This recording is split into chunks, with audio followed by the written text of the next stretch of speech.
ആർല ഫാമിൽ തമ്പടിച്ച കാട്ടാനകളെ തുരത്തുന്നതിനുള്ള operation elephant ദൗത്യം 4ാം ഘട്ടത്തിൽ 5 കാട്ടാനകളെ കൂടി കാട് കയറ്റി. ആർല ഫാം കൃഷിയിടത്തിൽ നിന്നാണ് കാട്ടാനകളെ തുരത്തിയത്.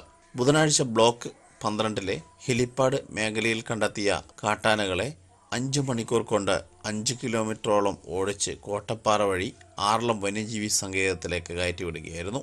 തിരിച്ച് കാട്ടാനകൾ ഫാമിലേക്ക് വരാതിരിക്കാൻ വൈദ്യുതി വേലി ചാർജ് ചെയ്തു. പുനരധിവാസ മേഖലയിൽ വീടുകൾ തകർക്കുന്ന രീതിയിലുള്ള കാട്ടാന ശല്യം രൂക്ഷമായതോടെ സബ് കളക്ടർ സന്ദീപ് കുമാറിന്റെ അധ്യക്ഷതയിൽ ചേർന്ന ഉദ്യോഗസ്ഥ ജനകീയ കമ്മിറ്റി യോഗം തീരുമാനം അനുസരിച്ചാണ് ആന തുരത്തൽ 4ാം ഘട്ടം തുടങ്ങിയത്. ആദ്യ 2 ദിവസങ്ങളിൽ പുനരധിവാസ മേഖലയിൽ തിരച്ചിൽ നടത്തിയെങ്കിലും കാട്ടാനകളെ കണ്ടെത്താനായിട്ടില്ല.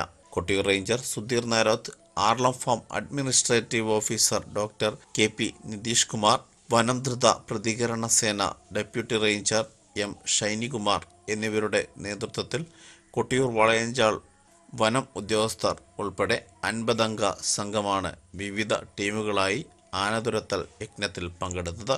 ന്യൂസ് ബ്യൂറോ, ഇരട്ടി.